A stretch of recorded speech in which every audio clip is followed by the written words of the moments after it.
Dans la Bible, on annonce le retour du Seigneur Jésus, mais pas une seule prophétie ne dit qu'il reviendra incarné. Il ne faut pas dire des choses à la légère, sans se baser sur la Bible. C'est exact. Dans la Bible, aucun verset ne dit ça. Évidemment qu'il y en a. Luc, chapitre 17, versets 24 et 25. Car comme l'éclair resplendit et brille d'une extrémité du ciel à l'autre, ainsi sera le Fils de l'homme en son jour. Mais il faut auparavant qu'il souffre beaucoup et qu'il soit rejeté par cette génération. Et il y a Matthieu, chapitre 24, verset 44. Ah, c'est pourquoi vous aussi tenez-vous prêts, car le Fils de l'homme viendra à l'heure où vous n'y penserez pas. Oui. C'est exact. Et aussi, ce qui arriva du temps de Noé arrivera de même à l'avènement du Fils de l'homme. Ce sont des prophéties sur le Fils de l'homme et l'avènement du Fils de l'homme. Le Fils de l'homme fait référence à quelqu'un né de l'homme avec une humanité normale. Et donc, l'avènement du Fils de l'homme signifie le retour du Seigneur Jésus sous forme de chair incarnée. Et c'est vrai? Oui.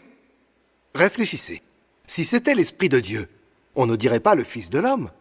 Moins encore qu'il souffre beaucoup et qu'il est rejeté par cette génération. Ah oui. C'est pourquoi le Fils de l'homme se réfère à la chair incarnée. Si je comprends bien, Oui. tu dis que d'après ces deux versets, le Seigneur Jésus reviendra en chair incarnée. C'est un peu irréfléchi, non? Mais qu'est-ce qui te fait penser ça? Tu te rappelles ce qu'a dit l'ange quand le Seigneur Jésus a ressuscité et qu'il est monté au ciel? Oui. Homme galiléen, pourquoi vous arrêtez-vous à regarder au ciel? Ce Jésus qui a été enlevé au ciel du milieu de vous viendra de la même manière que vous l'avez vu, allant au ciel. Tu as raison.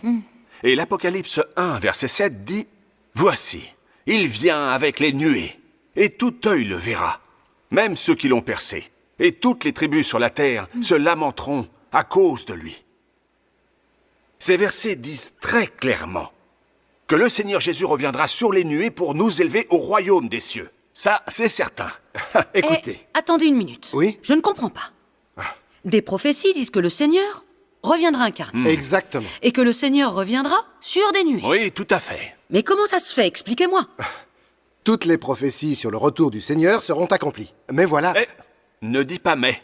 Mais enfin, laisse-le terminer ce qu'il est en train de dire. Oui, excuse-moi. Vas-y, continue. Donc tu disais. Alors, je continue.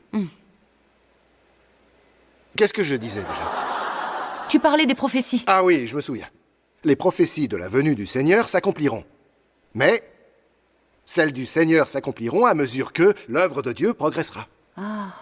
Les derniers jours, Dieu vient d'abord incarner pour exprimer les vérités, accomplir l'œuvre du jugement en commençant par la maison de Dieu et former un groupe de vainqueurs avant la catastrophe.